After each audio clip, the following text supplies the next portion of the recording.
Hello students, welcome to number X. Question है calculate the amount of carbon dioxide that could be produced when 1 mole of carbon is burned in air. Second part है 1 mole of carbon is burned in 16 gram of dioxygen. Dioxygen का मतलब है O2। Third part है 2 moles of carbon are burned in 16 gram of dioxygen. इसके लिए balanced chemical equation होगा C plus O2 gives us CO2। ये gas है।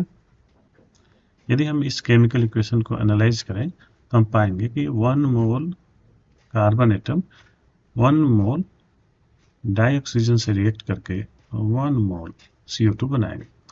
और यदि हम 1 मोल CO2 का मोलर मास पता करें तो कार्बन का होता है 12 ग्राम और ऑक्सीजन वो का होता है 16 ग्राम। लेकिन यहाँ पर 2 एटम है इसलिए मल्टीप्लाई करेंगे 2 इंटू 16 ग्राम।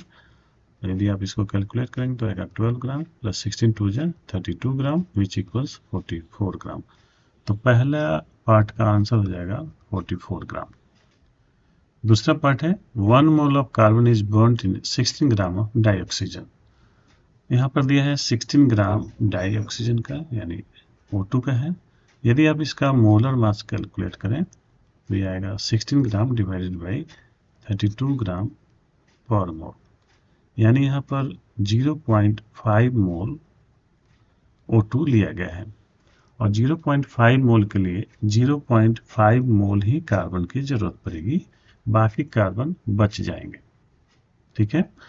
और 0.5 मोल जब कार्बन रिएक्ट करेगा 0.5 मोल O2 से तो 0.5 मोल ही CO2 बनेगा। इसका मतलब है अभी आपने देखा था 1 मोल CO2 44 ग्राम होता है, इसलिए 0.5 मोल ये हो जाएगा 44 ग्राम इंटू 0.5। यदि आप इसको मल्टीप्लाई करेंगे तो ये आएगा 22 ग्राम। तो amount of carbon dioxide 22 gram हुआ। थर्ड पार्ट है 2 moles of carbon are burned in 16 gram of dioxygen.